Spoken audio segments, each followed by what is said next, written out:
The emergency council chambers of the Galactic Federation buzzed with nervous energy as representatives from dozens of species gathered around the crystalline conference table.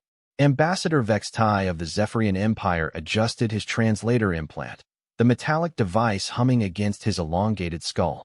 The holographic display in the center showed a three-dimensional map of the galaxy, with red zones marking territories lost to the relentless advance of the Devourers.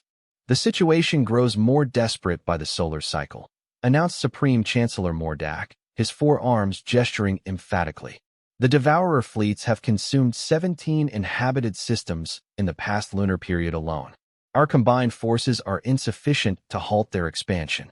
The chamber erupted in a cacophony of alien languages before the universal translators kicked in. Fear was a universal emotion, and it radiated from every delegate present. The Devourers were unlike any enemy the galaxy had faced before, a mechanical hive mind that converted organic matter into more of their kind, leaving dead worlds in their wake. "What of the human request for reinforcements?" asked Ambassador Krina, her insectoid features clicking nervously. "Earth has been holding the Outer Rim defensive line for 3 standard years. Surely they deserve additional support." Chancellor Mordak's expression darkened, his pale blue skin shifting to a deeper shade. "The humans have served their purpose. Their aggressive nature made them useful as a buffer zone. However, the Council has voted. We must consolidate our forces to protect the core worlds." "You mean abandon them?" Vextai said flatly. "Call it what it is." "The mathematics are clear," interjected Dr. Zilkar, the Centaurian representative. Her cybernetic implants whirred as she processed data streams. "Human military capabilities, while impressive for a pre-contact species, are insufficient against Devourer adaptive technology. Their sacrifice will buy us time to evacuate the inner colonies." The holographic display zoomed in on the Sol system, showing the scattered formations of human ships engaged in running battles across multiple star systems. Earth's fleets were stretched thin, desperately trying to maintain a defensive perimeter that spanned dozens of light years. Admiral Thos of the Corvin Military Command stood, his massive frame casting a shadow across the table. "The humans have exceeded all expectations. When we first made contact 50 years ago, they were barely capable of crude interplanetary travel. Now they field one of the most effective fighting forces in the Federation." "Effective, but finite," Chancellor Mordak replied coldly. "Their industrial capacity cannot match the Devourer reproduction rate. Every day they hold the line costs them ships and lives they cannot replace." Vextai accessed his personal data pad, reviewing the latest reports from the front lines. The numbers were sobering. Human casualties were mounting exponentially, yet they continued to fight with a tenacity that bordered on the suicidal. Their commanders repeatedly requested reinforcements that never came, supplies that were diverted to more strategic positions. "What does Admiral Harrison say about our withdrawal?" asked Ambassador Krina. "Admiral Harrison died 3 cycles ago defending the Proxima Station, Dr. Zilkar reported with clinical detachment. "Command has fallen to Admiral Chun. She's been informed that Federation support will be reduced." The euphemism hung in the air like a death sentence. Reduced support meant no support. The humans would face the Devourer advance alone. "The extraction of our advisors and technology begins immediately," Chancellor Mordak continued. "All Federation assets are to be withdrawn to the Sanctuary line. The human government has been notified that their membership in the Federation is suspended pending the resolution of the current crisis." Vextai felt his stomach churn at the casual brutality of it. Suspended membership was political doublespeak for abandonment. The humans had bled for the Federation, had sacrificed their best and brightest in defense of worlds they'd never seen, and their reward was to be cast aside when the tide turned against them. "What of the technology transfers?" Admiral Thos asked. "The humans have reverse-engineered significant portions of our defensive systems. If they fall to the Devourers..." "The Devourers don't assimilate information, only matter," Dr. Zilkar reminded him. "Human technological adaptation will die with them. Besides, their understanding is crude compared to our originals." The discussion continued for several hours, but the outcome had been predetermined. The Federation would retreat to the core systems, abandoning the Outer Rim and everyone in it. The humans, who had proven themselves worthy allies and fierce warriors, would be sacrificed for the greater good of species that barely considered them sentient. As the council session ended, Vextai lingered in his seat, staring at the tactical display. The red zones of devourer occupation were spreading like an infection, but the blue dots representing human resistance still flickered defiantly along the rim. How long would those lights last without support? His comm device chimed with an encrypted message from his intelligence network. The report made his blood run cold. The humans weren't just fighting the devourers anymore. They were winning. Recent engagements showed tactical innovations that Federation military doctrine had never anticipated. The humans were adapting at a rate that defied explanation. 3 days later, the last Federation transport ships departed from human space. Admiral Chun received the formal notification of membership suspension via subspace communication. The message was brief, clinical, and final. Earth stood alone. But, in the depths of space beyond Neptune's orbit, something unprecedented was happening. Hidden construction yards that had been secretly established during the early years of Federation contact were working around the clock. The humans had learned more from their alien allies than anyone realized. Admiral Sarah Chun stood on the bridge of the UES Defiance, watching the withdrawal of the last Federation vessels. Her weathered face showed no emotion as the alien ships jumped to hyperspace, abandoning the outer rim to its fate. Around her, bridge crew members worked quietly at their stations, maintaining the professional composure that had become humanity's trademark. "Ma'am," reported Lieutenant Commander Martinez from the communications station.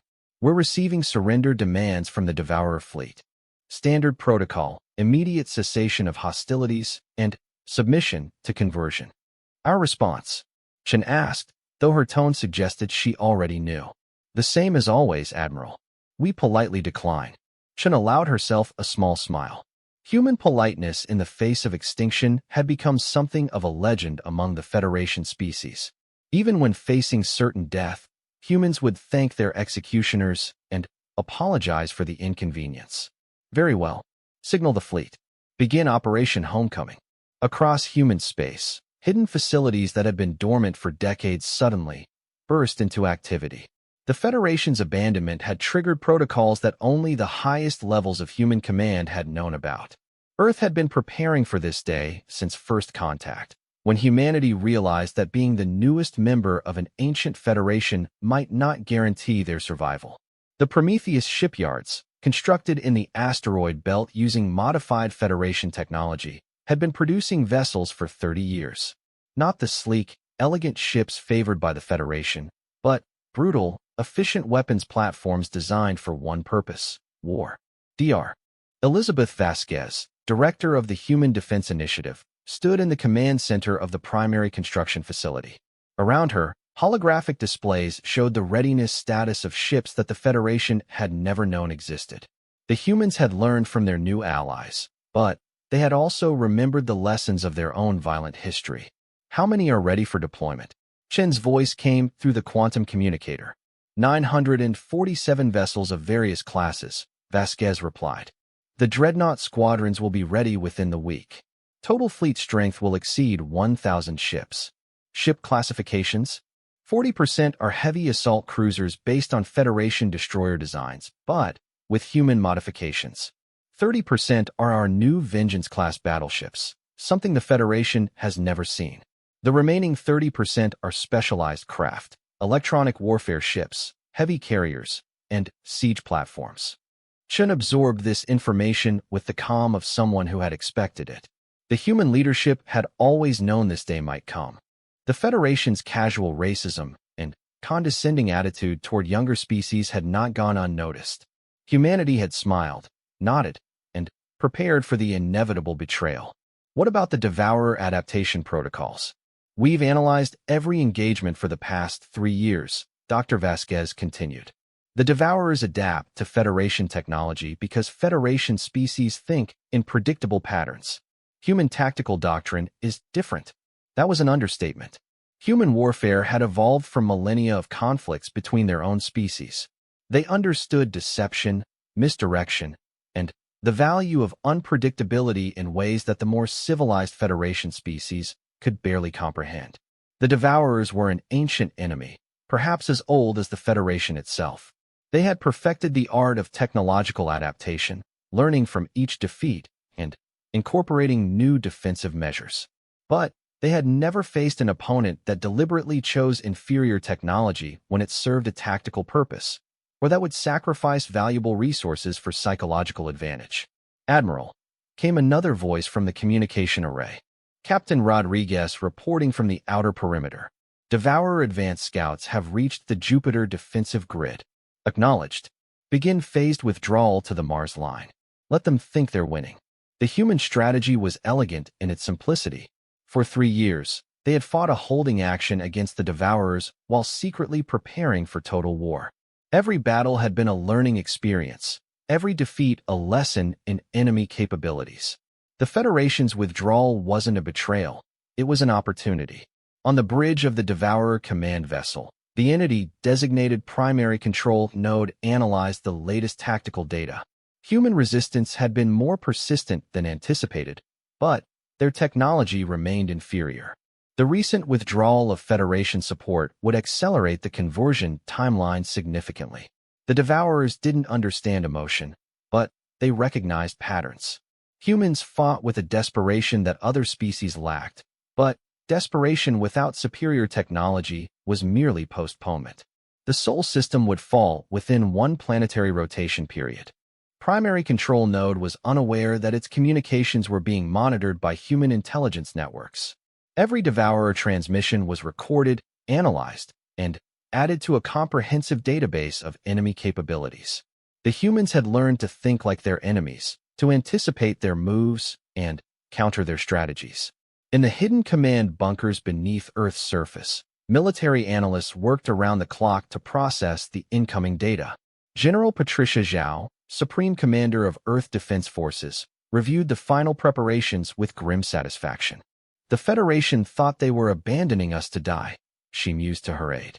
They have no idea what they've unleashed. The aide, Colonel James Park, nodded grimly. Ma'am, the Devourer fleet has reached the inner system perimeter. They're requesting final surrender terms. Send them our traditional response, Zhao ordered.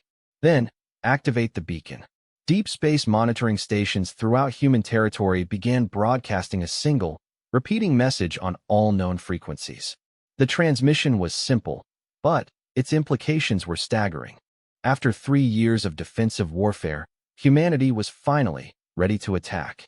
As the last Federation ship jumped to hyperspace, abandoning the outer rim to its fate, 1,000 human warships powered up their engines and began the long journey home.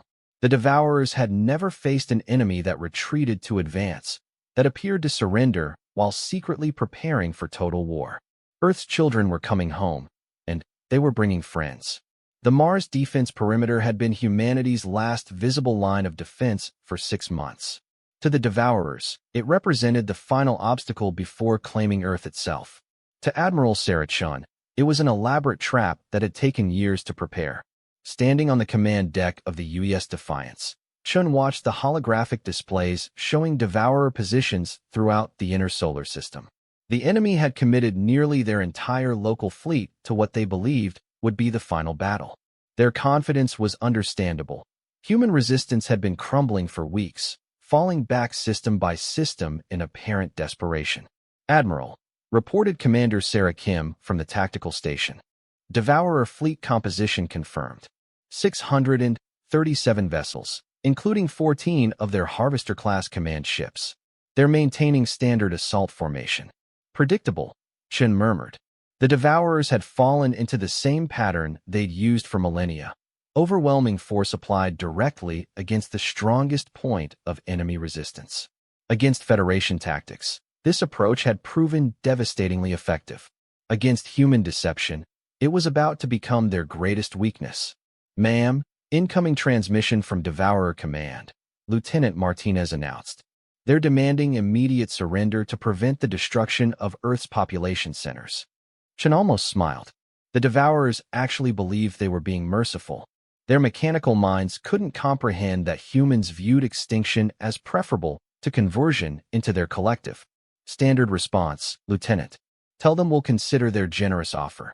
The polite refusal was a human tradition that had puzzled alien observers for decades. Even facing certain death, humans maintained their diplomatic courtesy. What the aliens didn't understand was that this politeness served a tactical purpose. Every moment spent in negotiation was another moment for human preparations to continue. Deep beneath the surface of Mars, in facilities that had been excavated by automated mining systems over the past decade, the final components of Operation Lazarus were being activated. Dr. Yuki Tanaka, chief engineer of the project, monitored the quantum field generators as they reached critical resonance. Field stability at 96% and climbing, she reported to the Surface Command Center. We'll be ready for deployment in 47 minutes. Operation Lazarus was humanity's most closely guarded secret, a gravitational manipulation system based on reverse-engineered Federation technology. But where the Federation had used such systems for peaceful applications like asteroid mining and planetary engineering, humans had weaponized the concept. On Earth, General Patricia Zhao received the status update with grim satisfaction. The Devourers were so focused on the Mars perimeter that they'd missed the massive energy buildup in the asteroid belt. Human sensor masking technology, developed from studying Federation stealth systems, had kept their true preparations hidden from enemy detection. General, Colonel Park announced, we're receiving reports from our deep space observers. The returning fleet has reached the outer system edge. Admiral Torres confirms all vessels are operational and ready for combat. Zhao nodded. Admiral Carlos Torres commanded the human expeditionary force that had been conducting operations in the Galactic Rim for 3 years. Officially, these ships had been destroyed in various battles against the Devourers. Unofficially, they'd been secretly reinforced and modified with technology that the Federation had never shared, technology that humanity had stolen, reverse-engineered, and improved upon. The human fleet that was returning to Sol was unlike anything the galaxy had ever seen. Where Federation ships emphasized elegance and efficiency, human vessels prioritized survivability and firepower. They were ugly, brutal designs that reflected humanity's violent heritage and practical mindset. Captain Maria Santos commanded the UES Vengeance, the lead ship of humanity's new battleship class. Unlike the sleek curves favored by Federation architects, the Vengeance was an angular mass of armor plating and weapon systems. Her hull was scarred with reactive armor panels and point defense clusters that could withstand punishment that would cripple more advanced Federation vessels. Captain, reported her tactical officer, we're detecting massive Devourer fleet concentrations in the inner system. Looks like they've committed everything to the Mars assault. Perfect, Santos replied. Signal the fleet. Execute Pattern Omega on my mark. Pattern Omega was a human tactical doctrine that would have horrified Federation military observers. Instead of engaging the enemy fleet directly, the returning human ships would bypass the main battle and strike at Devourer logistics and command structures. It was a strategy born from centuries of human warfare, where victory often went to the side that could disrupt enemy supply lines and communication networks. The Devourer primary control node received troubling reports from its sensor network. Multiple human vessels were appearing throughout the outer system, but their numbers didn't match projected fleet strengths. Either human industrial capacity had been severely underestimated, or these ships had come from outside the local theater of operations. The mechanical intelligence processed this information with cold efficiency. If humans had maintained a reserve fleet, it represented a significant tactical error in Devourer planning. However, the enemy's late arrival suggested desperation rather than strategic depth. The assault on Mars would continue as planned. Admiral Chen watched the tactical display as red icons representing Devourer vessels converged on the Mars defensive grid. Her own ships were outnumbered 3-1, exactly as planned. The enemy expected human forces to fight a desperate defensive action, selling their lives dearly to buy Earth a few more days of existence.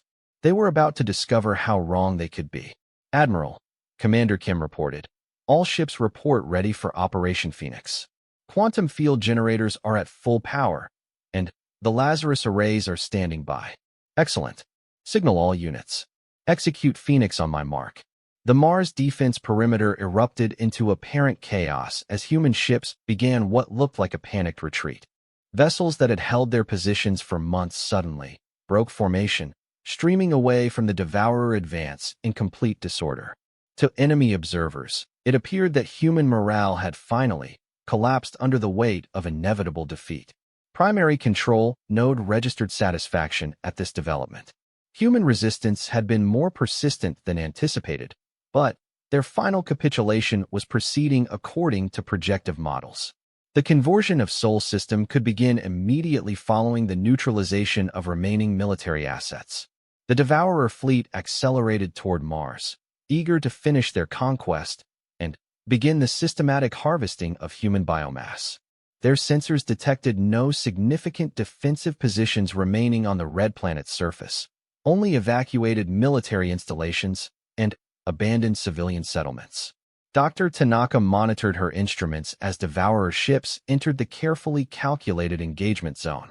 The gravitational field generators beneath Mars had been designed to appear as nothing more than geological research equipment, their true purpose hidden beneath layers of scientific camouflage. Energy patterns locked, she announced to the command center.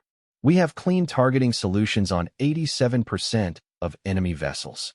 Fire, Admiral Chun ordered. The surface of Mars exploded upward as concealed gravitational manipulation systems activated simultaneously. Instead of the steady, controlled fields used in Federation applications, the human-modified systems generated violent spatial distortions that tore through space-time itself. Devourer vessels that had been approaching the planet in tight formation suddenly found themselves caught in gravitational anomalies that their sensors couldn't detect or their systems counter. Ships weighing millions of tons were crushed like aluminum cans, their hulls crumpling under forces that exceeded their structural tolerances by orders of magnitude. Primary Control Node experienced something approaching shock as over 200 vessels simply ceased to exist. The gravitational weapons were beyond their technological database, representing principles that Devourer science had never encountered. For the first time in millennia, they faced an enemy with superior technology in a specific application. But the humans weren't finished.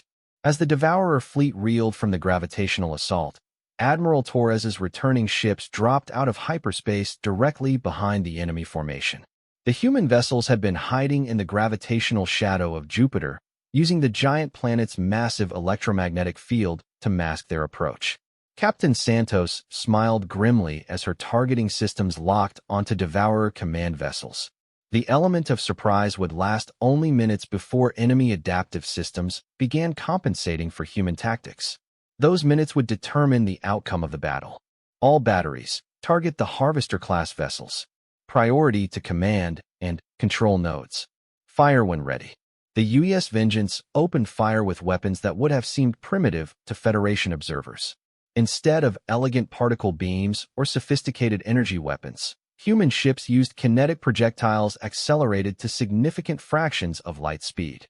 The technology was crude but devastatingly effective, especially against enemies who had adapted their defenses to counter energy-based attacks. Devourer command ships, designed to withstand the most advanced Federation weapons, found their shields and armor ineffective against simple chunks of metal traveling at relativistic velocities. Hull plating that could deflect particle beams, and plasma bolts crumpled under the impact of solid matter, carrying tremendous kinetic energy. The battle for Mars became a rout as human ships appeared throughout the inner system. The vessels that had retreated in apparent panic suddenly reversed course, attacking the Devourer rearguard with coordinated precision. What had appeared to be a disorganized retreat revealed itself as a complex tactical maneuver designed to split enemy forces and expose their flanks. Primary Control Node attempted to adapt to the new tactical situation, but human unpredictability made effective countermeasures impossible. The enemy was using obsolete technology in innovative ways, combining primitive kinetics with advanced gravitational manipulation in patterns that defied logical analysis. More troubling was the apparent coordination between human forces.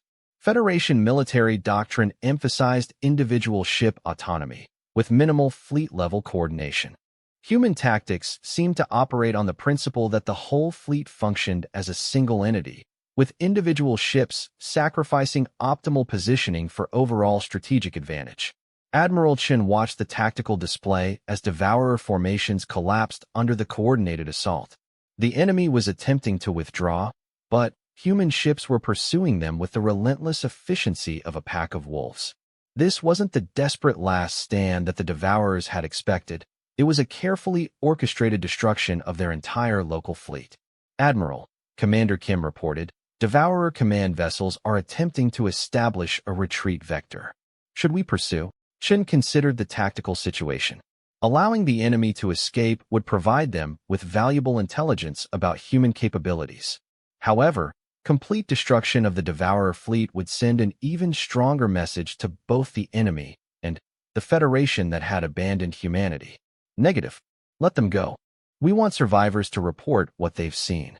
As the remnants of the Devourer fleet jumped to hyperspace, carrying news of their defeat back to their collective consciousness, Admiral Chen began planning the next phase of human operations. The defense of Earth had been successful beyond all expectations, but, more importantly, it had demonstrated that humanity was no longer dependent on Federation protection. The galaxy was about to discover that the species they had abandoned possessed capabilities that none of their ancient civilizations had imagined. Earth had been dismissed as a primitive backwater inhabited by violent barbarians. Soon, everyone would learn just how dangerous those barbarians could be when they decided to stop playing defense. In the Federation core worlds, the first reports of human victory against the Devourers were dismissed as impossible. The primitive humans couldn't have defeated an enemy that had destroyed entire Federation fleets. But, as more data arrived, the impossible became undeniable. Earth had not only survived abandonment, it had won. Ambassador Vextai stood in his private chambers aboard the Zephyrian flagship, staring at intelligence reports that should have been impossible. The holographic displays showed grainy sensor data from the Sol system, transmitted by automated observation posts that had been monitoring the expected human extinction. Instead of recording the final moments of Earth's civilization, they had captured something unprecedented in galactic history. The humans had not only survived the Devourer assault, they had annihilated it. His personal communicator chimed with an encrypted message from his intelligence network. The source was a junior analyst in the Federation Military Command, someone who had access to classified sensor data from the Mars engagement. The attached files made Vextai's blood run cold. Gravitational weapons. Ships appearing from hyperspace in impossible formations. Kinetic bombardment systems that reduced Devourer command vessels to scrap metal. The tactical analysis suggested human technological capabilities that exceeded Federation estimates by orders of magnitude. How is this possible? He murmured to himself, scrolling through technical specifications that defied explanation. The humans had been members of the Federation for barely 5 decades. Their industrial base was primitive, their scientific understanding limited to basic principles that more advanced species had mastered millennia ago. Yet the evidence was undeniable. Somehow, in the years since first contact, humanity had not only learned from their alien allies, but had surpassed them in specific areas of military technology. A soft chime announced an incoming priority transmission. Vextai activated his secure communication array, revealing the concerned features of Admiral Thas. Ambassador, the Corvin military commander said without preamble, I assume you've seen the reports from Sol System. I have. Are they confirmed? Multiple sources. The Devourer fleet was completely destroyed, with only a handful of vessels escaping to hyperspace. More troubling, our long-range sensors are detecting massive energy signatures throughout the Outer Rim territories. It appears human ships are emerging from hidden bases we never knew existed. Vextai felt his diplomatic training warring with his personal sense of unease. The Federation had abandoned humanity to save the core worlds. If the humans had somehow survived and grown strong enough to defeat the Devourers, the political implications were staggering. What is the Council's position? Admiral Thassa's expression darkened. Chancellor Mordak is claiming the reports are exaggerated propaganda. Dr. Zilkar insists that human victory was only possible due to Federation technology transfers. They're preparing to resume diplomatic contact with Earth as if nothing has changed. The casual arrogance was breathtaking. The Federation leadership seemed incapable of recognizing that they had made a catastrophic error in judgment. Humanity had been treated as expendable cannon fodder, abandoned when their usefulness ended. Now they had proven themselves more capable than any Federation species, and the Council wanted to pretend their betrayal had never happened. "Admiral," Vextai said carefully, "what are your forces reporting from the front lines?" "That's what concerns me most," Thas replied. "Human ships have been appearing throughout contested space, attacking Devourer positions with unprecedented effectiveness. They're not just defending themselves anymore. They're actively hunting the enemy." The implications sent a chill through Vextai's nervous system. If humanity had developed the capability to defeat the Devourers, they no longer needed Federation protection. More importantly, they no longer had any reason to forgive the species that had betrayed them. On the bridge of the UES Vengeance, Captain Maria Santos reviewed tactical reports from across human space. In the 3 weeks since the Battle of Mars, human forces had emerged from concealment throughout the Outer Rim territories. Ships that the Federation had believed destroyed were revealing themselves as they began a systematic campaign against Devourer positions. "Captain," reported Lieutenant Hayes from the communication station, "we're receiving a priority transmission from Admiral Chun. The fleet is to rendezvous at coordinates she's transmitting now." Santos studied the location data with interest. The coordinates indicated a position in deep space between the Centauri and Wolf systems, far from any known stellar phenomena.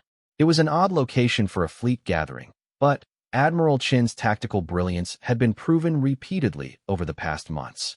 "Set course for the rendezvous point. Maximum speed." As the Vengeance jumped to hyperspace, Santos reflected on the changes that had transformed human civilization over the past several years. When the Federation first made contact, humanity had greeted their new alien allies with enthusiasm and gratitude.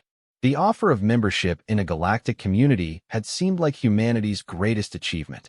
Now, after experiencing Federation condescension, casual racism, and ultimate betrayal, human attitudes had shifted dramatically. The species that had once eagerly sought acceptance among the stars had learned to rely only on themselves. The rendezvous point turned out to be the location of a massive space station that Santos had never seen before. The structure was clearly of human construction, but its scale was impressive even by Federation standards. Docking bays large enough to accommodate Dreadnought-class vessels lined its hull, while sensor arrays and communication equipment sprouted from its surface like technological forests. "Welcome to Prometheus Base." Admiral Chen's voice came through the communication array as the Vengeance approached a docking bay. "This facility has been under construction for 30 years, hidden in the gravitational shadow of a rogue planet. It's time the galaxy learned what humanity has been building while they thought we were playing defense." The docking bay that received the Vengeance was already occupied by dozens of human vessels, many of which Santos didn't recognize.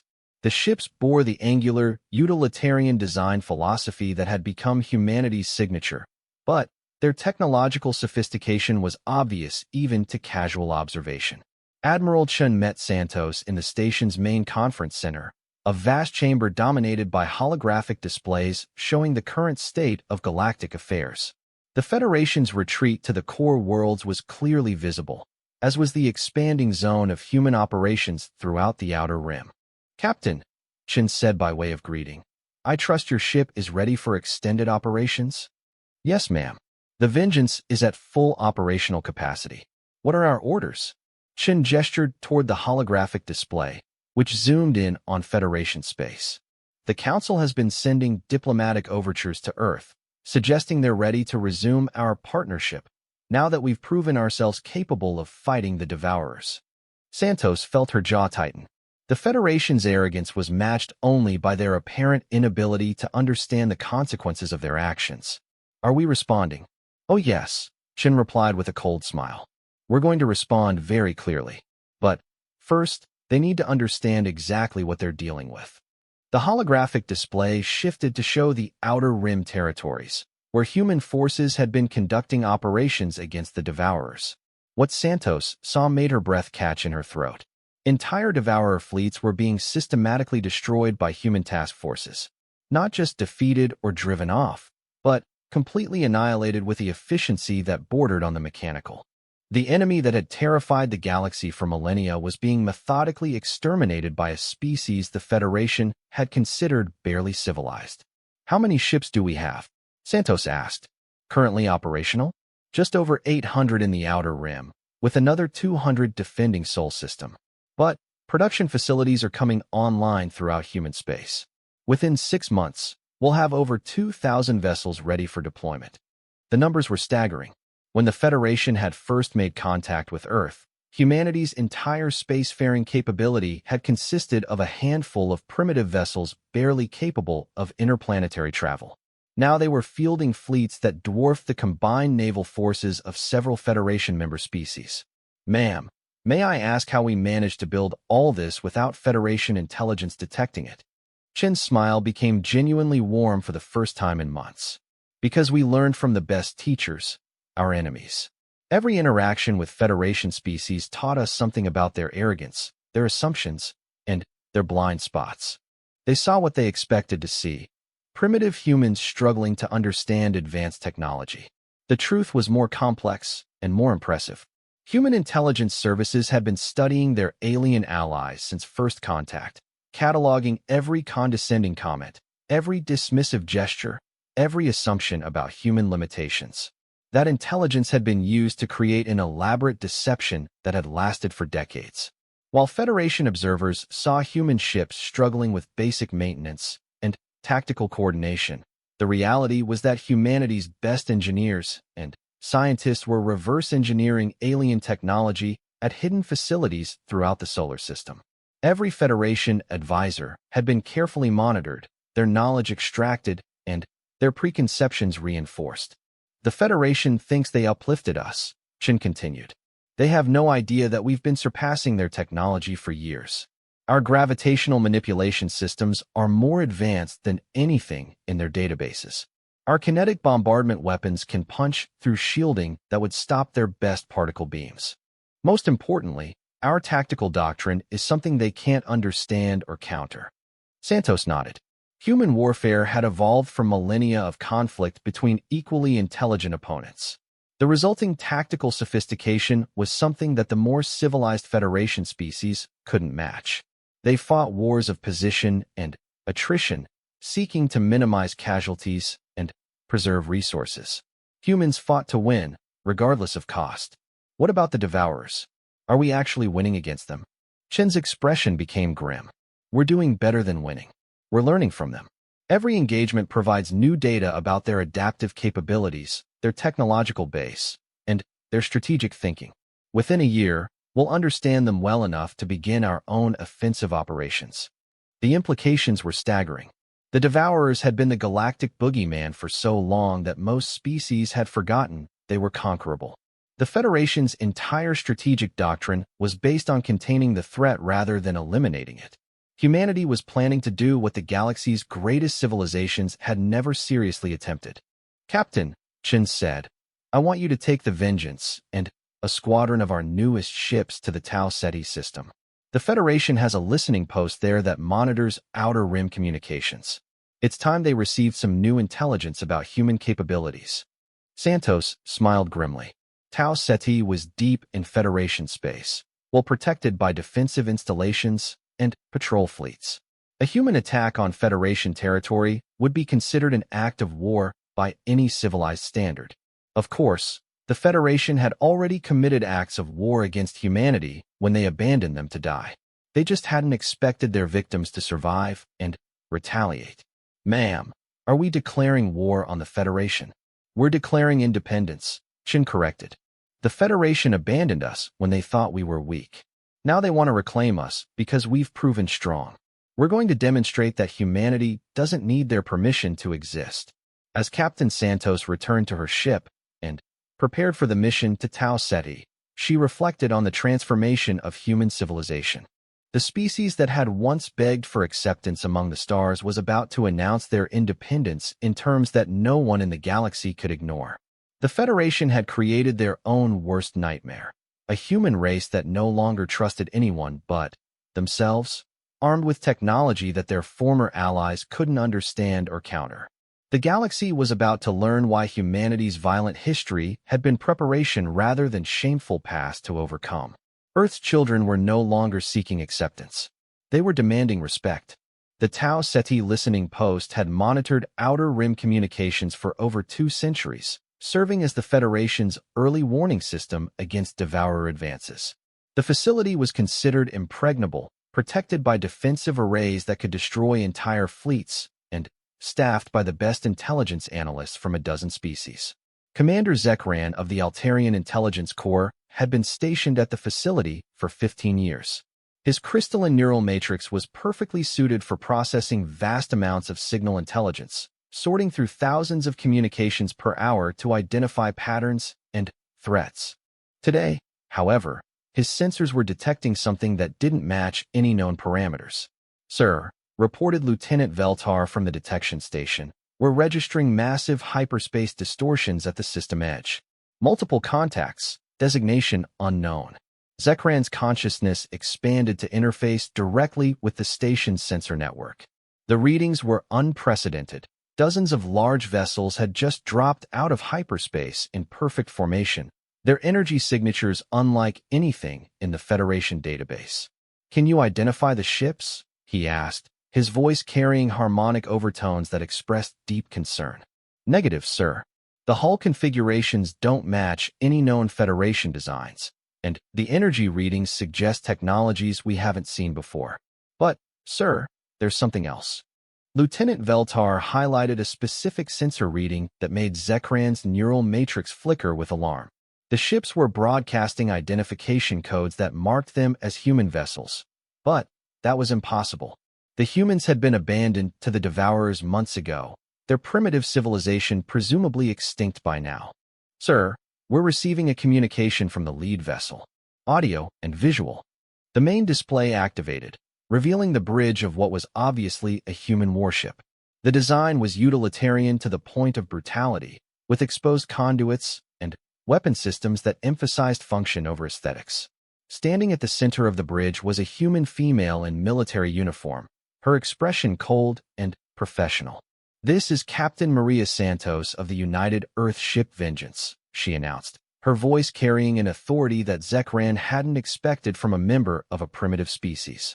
"You will cease all intelligence operations and prepare for immediate evacuation of this facility." The demand was so unexpected that Zekran required several processing cycles to formulate a response. A human ship, commanding a human to evacuate Federation territory? The concept was so far outside normal parameters that his logical frameworks struggled to process it. "Captain Santos," he replied, activating the communication array, "I am Commander Zekran of the Federation Intelligence Service. You are in violation of interstellar law by entering this system with hostile intent. Withdraw immediately or face the consequences." The human's expression didn't change. "Commander, your Federation abandoned humanity to extinction when they thought we were weak. We survived. We adapted. We grew strong. Now we're collecting payment for services rendered." "Payment?" Zekran's harmonic patterns shifted to express confusion. "What services?" 3 years of bleeding and dying to hold the line against the Devourers while your people retreated to safety. 3 years of begging for reinforcements that never came. 3 years of watching our best warriors die in defense of worlds we'd never seen. Protecting species that considered us barely civilized." The brutality in her voice was something Zekran had never encountered before. Federation species were civilized, diplomatic, and rational in their communications. This human spoke with the cold fury of someone who had been betrayed and was now powerful enough to seek vengeance. "The Federation acted according to strategic necessity," Zekran replied, though his certainty was wavering. "The Outer Rim was indefensible against Devourer technological superiority." Captain Santos smiled, but the expression held no warmth. "Was it? Because we've been systematically exterminating Devourer fleets throughout the Outer Rim for the past month. Your indefensible territory is looking quite secure under human protection." The claim was so outrageous that Zekran immediately began accessing classified intelligence reports from the Outer Rim. What he found made his neural matrix stutter with disbelief. Devourer fleet movements had indeed stopped throughout the contested territories. More disturbing, several observation posts had reported the complete destruction of enemy formations by unknown forces. That's impossible, he said, more to himself than to the human captain. The Devourers have technological superiority over all known Federation species. Over Federation species, Santos agreed. But humanity was never really a Federation species, were we? You made that clear when you abandoned us to die. The philosophical implications were staggering. If humans had actually defeated the Devourers using non-Federation technology, it meant that the galaxy's understanding of technological development was fundamentally flawed. How could a species that had achieved spaceflight less than a century ago surpass civilizations that had been advanced for millennia? Sir, Lieutenant Veltar interrupted. The human ships are taking positions around the facility. They're not targeting our weapons, but they're definitely establishing a blockade. Zekran studied the tactical display with growing alarm. The human ships were moving with precision that suggested advanced tactical computers and experienced crews. Their formations were unlike anything in Federation naval doctrine, aggressive and flexible, designed for rapid adaptation to changing battlefield conditions. Captain Santos, he said, what are your intentions regarding this facility? Simple. You have 48 hours to evacuate all personnel and equipment. After that, we're taking control of this position. This facility is sovereign Federation territory. We cannot simply abandon it to hostile forces. Hostile forces? Santos laughed, but the sound was cold and mechanical. Commander, we're the forces that spent 3 years dying to protect your precious Federation. We're the ones who held the line while your people ran away to safety. If anyone is hostile here, it's you. Zekran accessed his diplomatic protocols, searching for precedents that might apply to this unprecedented situation. The humans were technically correct. The Federation had abandoned them to die, effectively ending their membership through action, if not formal declaration. If humanity had survived and grown strong enough to challenge Federation authority, what legal standing did the Federation have to oppose them? Sir, Veltar reported, we're detecting additional human ships approaching from multiple vectors. The blockade is becoming more comprehensive. The tactical situation was deteriorating rapidly. The Tau Ceti system was supposed to be well inside Federation space, protected by patrol fleets and defensive installations. The fact that human ships could operate here with impunity suggested military capabilities that exceeded all Federation estimates. Captain Santos, surely we can resolve this through diplomatic channels. The Federation Council would be willing to discuss. The Federation Council had their chance to discuss, Santos interrupted. When we begged for reinforcements while dying in defense of your worlds, what was their response? When we requested medical supplies for our casualties, what did they send? When our children asked why their parents weren't coming home, what comfort did the Council offer? Each question was delivered with surgical precision, cutting through diplomatic language to expose the brutal reality of Federation abandonment. Zekran found his logical frameworks struggling to process the moral implications of actions he had previously considered strategically necessary. The Federation acted to preserve the greater good, he said weakly. The greater good, Santos repeated. Do you know what humans call that philosophy, Commander? Betrayal. Pure and simple betrayal of allies who trusted you. The communication channel remained open, but Santos had turned away to consult with her bridge crew. Zekran could see human officers working at stations filled with technology that looked primitive by Federation standards, yet had somehow proven superior to Devourer adaptive systems. Sir, Veltar said quietly, I'm reading massive energy buildups from the human ships. Their weapons are charging. The threat was implicit, but clear. 48 hours to evacuate, or face the consequences. Zekran had to make a decision that could determine the future relationship between humanity and the Federation. Captain Santos, he called. I need to consult with my superiors before I can authorize facility evacuation. Of course you do, she replied without turning around. 47 hours and 56 minutes, Commander. After that, we start shooting. The communication ended, leaving Zekran staring at a tactical display that showed human ships maintaining perfect blockade positions around the facility. Their discipline was impressive, their coordination flawless, and their technology apparently superior to anything the Federation could deploy.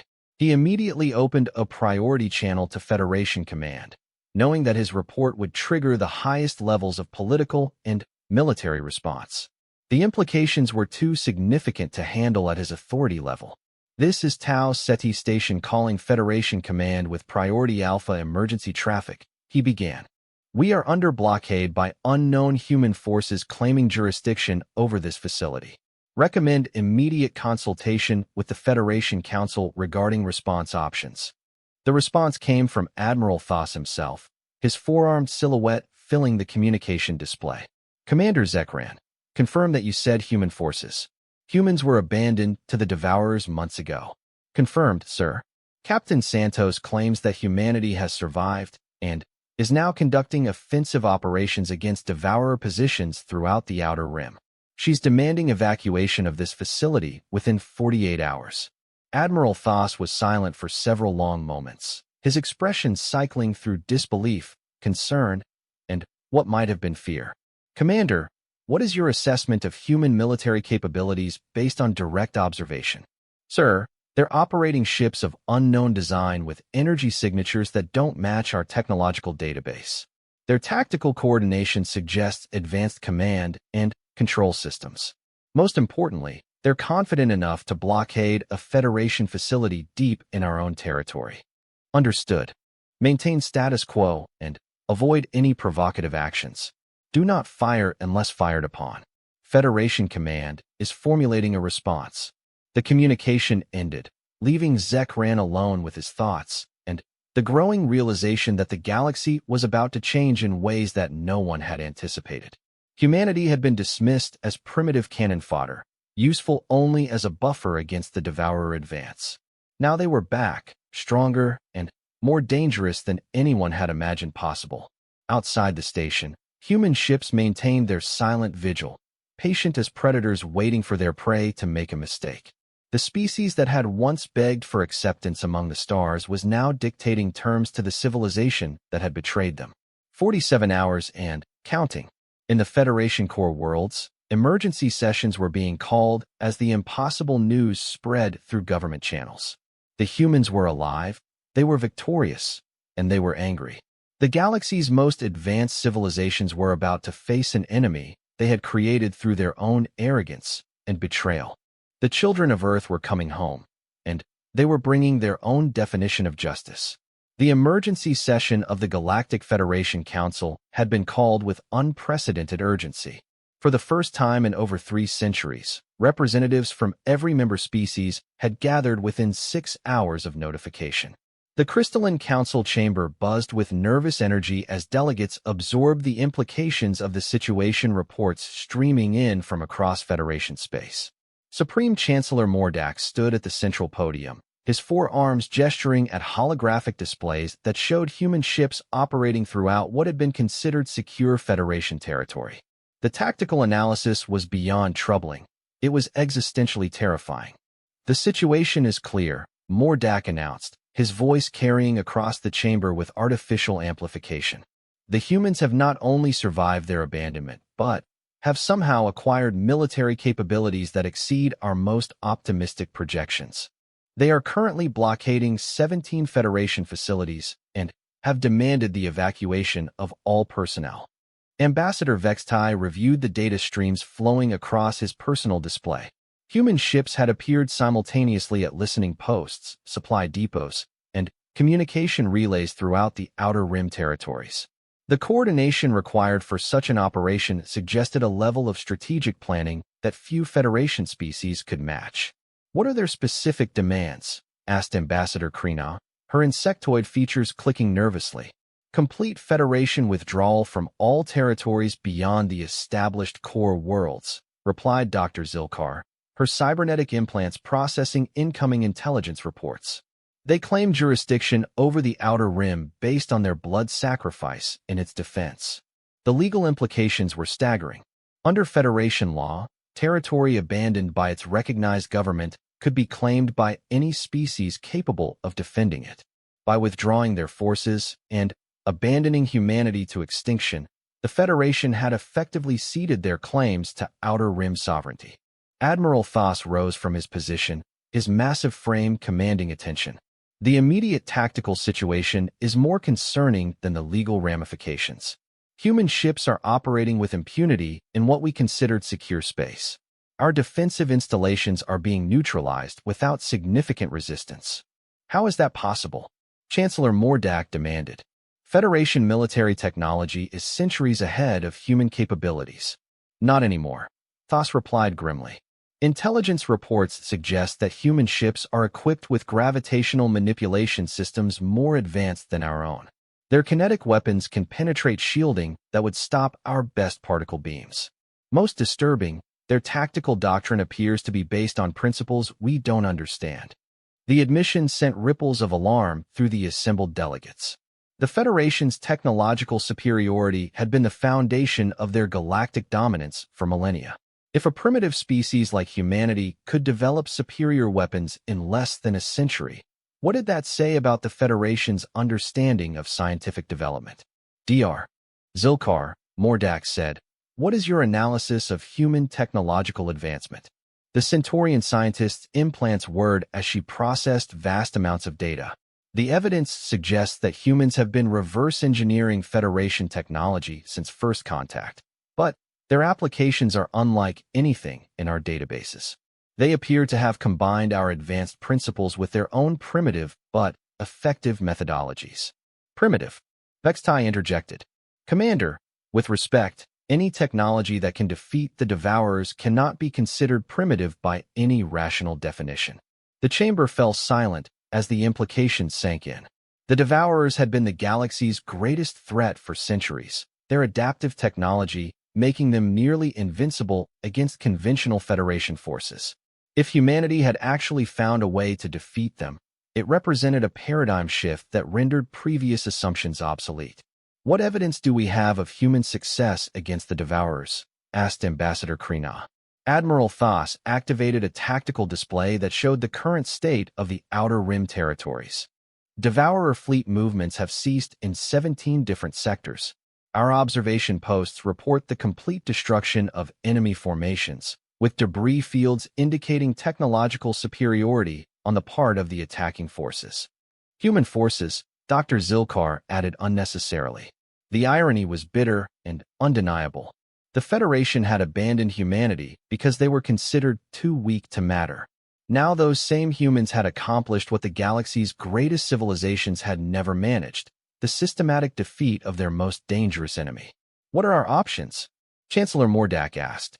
Limited, Admiral Thos replied. Military confrontation is inadvisable given demonstrated human capabilities. Diplomatic negotiation is complicated by the fact that we formally abandoned them to extinction. Economic pressure is meaningless against a species that has been self-sufficient for months. The political reality was stark.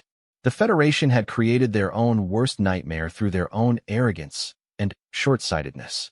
Humanity had every moral justification for revenge, and, apparently, the military capability to achieve it. Sir, a junior aide approached Chancellor Mordak with a priority communication device. We're receiving a transmission from Earth. Admiral Chen wishes to address the Council directly. The request was unprecedented. No non-Federation species had ever been granted permission to address the Council chamber, and humanity's membership had been officially suspended. However, given the current circumstances, normal protocols seemed inadequate. Very well. Activate the communication array. The central holographic projector came online, revealing the command bridge of a human warship. The vessel's design was unlike anything in Federation databases, angular and utilitarian, built for war rather than exploration or diplomacy. Standing at the center of the bridge was a human female in military uniform, her expression cold and professional. Chancellor Mordak, Admiral Chen said without preamble, I am Admiral Sarah Chun, Supreme Commander of the Human Defense Force. I believe we have matters to discuss. The casual authority in her voice was unsettling. This was not the desperate plea of a species seeking help, but the confident declaration of a power that recognized no superior. Admiral Chun, Mordak replied carefully. The Federation wishes to resume diplomatic relations with Earth. Perhaps we can resolve the current misunderstanding through peaceful negotiation. Chen's expression didn't change, but Something in her eyes suggested amusement at the euphemism. Misunderstanding? Is that what you call abandoning your allies to extinction when they become inconvenient? The brutal directness of the accusation made several delegates shift uncomfortably in their seats. Federation diplomatic protocol emphasized indirect communication and face-saving formulations.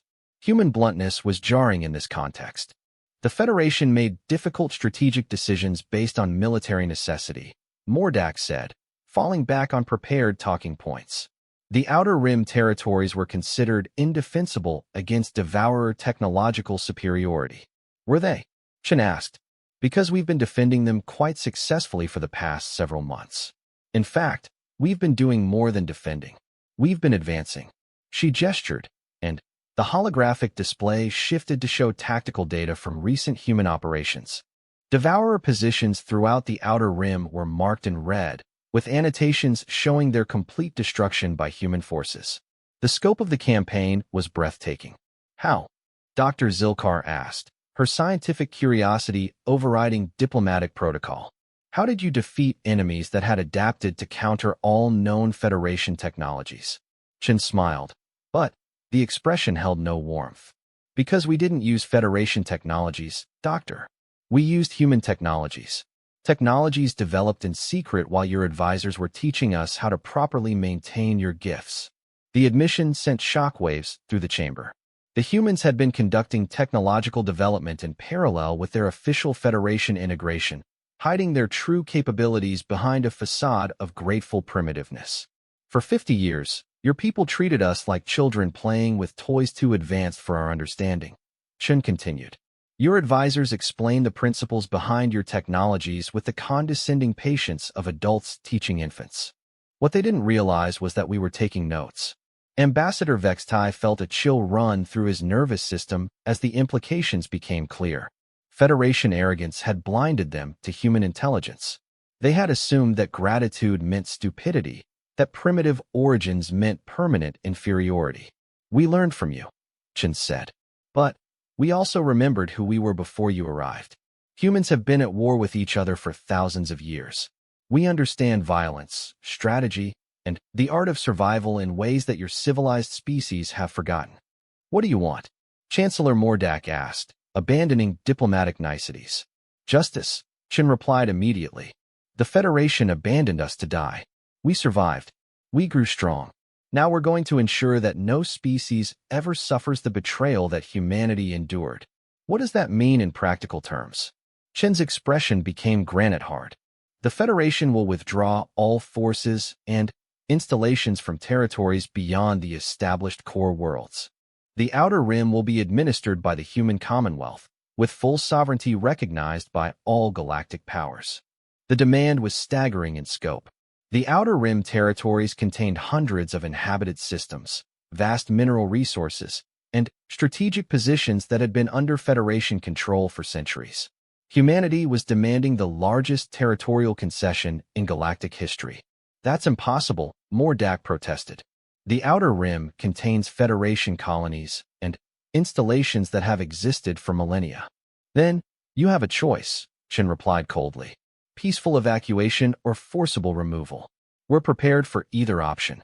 The threat was implicit but unmistakable. Human ships were already blockading Federation positions throughout the disputed territories. They had demonstrated the capability to defeat forces that had terrorized the galaxy for centuries. Their commitment to enforcing their demands was beyond question. Admiral, Vextai said, surely there's room for negotiation. The Federation could offer compensation, trade agreements, formal recognition, Ambassador Vextai. Chun interrupted. I remember you. You were one of the few delegates who opposed abandoning humanity. Your protests were noted and appreciated. The personal recognition was unexpected, and Vextai felt a complex mixture of relief and apprehension. The humans had been watching, remembering, cataloging every action and every vote. The Federation will have 72 hours to begin evacuation of the Outer Rim territories, Chen announced. After that, we will assist in the process whether your cooperation is offered or not. And if we refuse? Chancellor Mordak asked. Chen's smile was cold as space itself.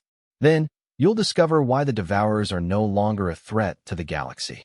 We didn't just defeat them, Chancellor. We learned from them. We adapted their technologies, studied their tactics, and improved upon their methods. The implication was terrifying. If humanity had actually incorporated Devourer technology into their own systems, they might possess adaptive capabilities that could counter any Federation response. You have 72 hours, Chen repeated. Use them wisely. The communication ended, leaving the council chamber in stunned silence. The species they had dismissed as primitive cannon fodder had just delivered an ultimatum to the galaxy's most powerful civilization. More troubling, they clearly possessed the military capability to enforce their demands. As delegates began the frantic process of consulting with their home governments, Ambassador Vextai reflected on the cosmic irony of the situation. The Federation had abandoned humanity to save themselves from the Devourer threat. Now they faced an enemy potentially more dangerous than the Devourers had ever been, a human race that no longer trusted anyone but themselves. The children of Earth had come home, and they were not interested in forgiveness. Outside the council chamber, across thousands of worlds throughout Federation space, the impossible news was spreading. Humanity lived. They had grown strong, and they were angry. The galaxy would never be the same.